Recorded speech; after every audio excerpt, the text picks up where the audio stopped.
जब किसी की मृत्यु हो जाती है तो मृत्यु के बाद यमदूत उसकी आत्मा को अपने साथ यमलोक ले जाते हैं।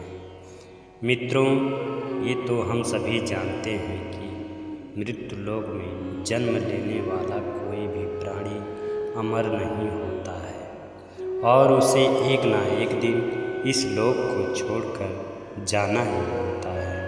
लेकिन क्या आपने कभी सोचा है कि मृत्यु के बाद आत्मा का क्या होता है? गीता में बताया गया है कि शरीर के मर जाने के बाद भी आत्मा नहीं मरती। तो चलिए जानें कि मृत्यु के बाद आत्मा क्या होता है और मरने के 24 घंटे बाद आत्मा घर वापस लौटकर क्यों आती है। हम आपको बताएंगे कि मृत्यु के 24 घंटे के बाद आत्मा अपने घर वापस क्यों आती है और वह कितने दिनों तक अपने घर में रहती है। मित्रों, इन सभी सवालों का जवाब गरुड़ पुराण में बखूबी दिया गया है। इस लेख में हम आपको यही बताने जा रहे हैं। मित्रों, गरुड़ पुराण में बताया गया है कि जब किसी की मृत्यु हो जाती है तो यमदूत उसकी आत्मा को अपने साथ यमलोक ले जाते हैं, जहां उनके पुण्य और पाप कर्मों के अनुसार उसे नर्क या स्वर्ग में भेजा जाता है। लेकिन नर्क या स्वर्ग भेजने से पहले व्यक्ति की आत्मा को 24 घंटे के बाद यमदूत उसी के घर छोड़ जाते हैं। कुछ समय बाद मृतक की आत्मा को यमदूत वापस उसके घर छोड़ जाते हैं। यमदूत के द्वारा वापस छोड़े जाने के बाद मृतक की आत्मा अपने परिजनों के बीच भटकती रहती है और अपने परिजनों को पुकारती रहती है, लेकिन उसकी आवाज़ को कोई नहीं सुन पाता।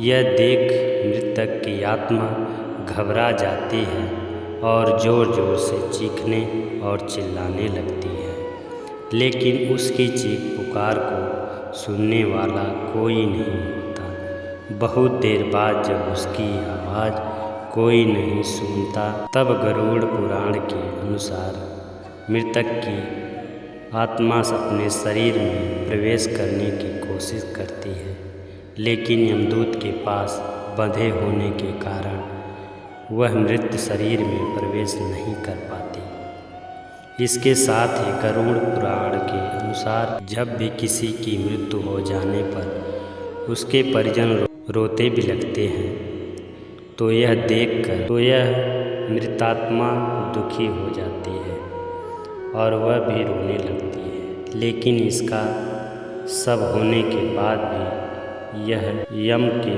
पास में बंधे होने के कारण इतना सब होने के बाद भी यह यम के पास में बंधे होने के कारण कुछ नहीं कर सकती और लाचार एवं बेबस होकर अपने जीवन काल में किए गए पाप कर्मों को याद करके दुखी हो जाती है। यमदूत आत्मा को वापस लेने के लिए आते हैं तो वे देखते हैं कि मृतक की आत्मा में इतना बल नहीं रह जाता कि वह यमलोक की यात्रा को पूरा कर सके। वह भूखी प्यासी भटकती रहती है। वह अपने परिजनों को संकेत देना चाहती है, उनसे बातें करना चाहती है, लेकिन शरीर ना होने के कारण वह किसी भी संपर्क में नहीं आ पाती। पिंडदान के बारे में तो सुना ही होगा।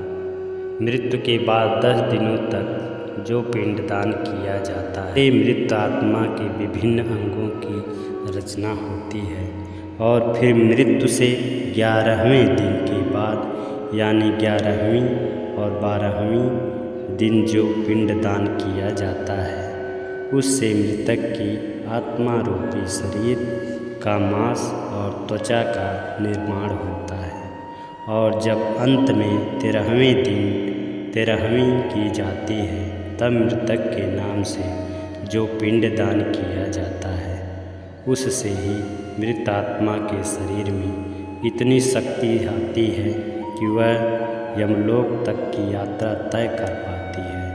अर्थात मृत्यु के बाद 13 दिनों तक जो मृत आत्मा के लिए पिंडदान किया जाता है, उसी से आत्मा को मृत्युलोक यमलोक तक जाने का बल मिलता है।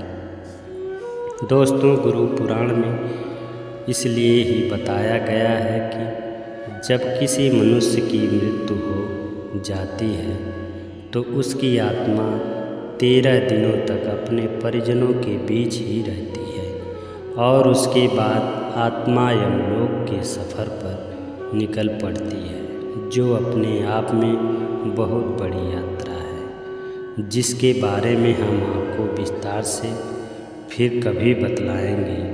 13 दिनों तक किया गया पिंडदान इस 1 वर्ष मृतक की आत्मा के लिए भोजन का सामान होता है, और अगर किसी के पिंडदान नहीं किया जाता है तो उसकी आत्मा को भूखा रखकर ही यमलोक की यात्रा को पूरा करना होता है। ऐसा गुरु पुराण में बताया गया है।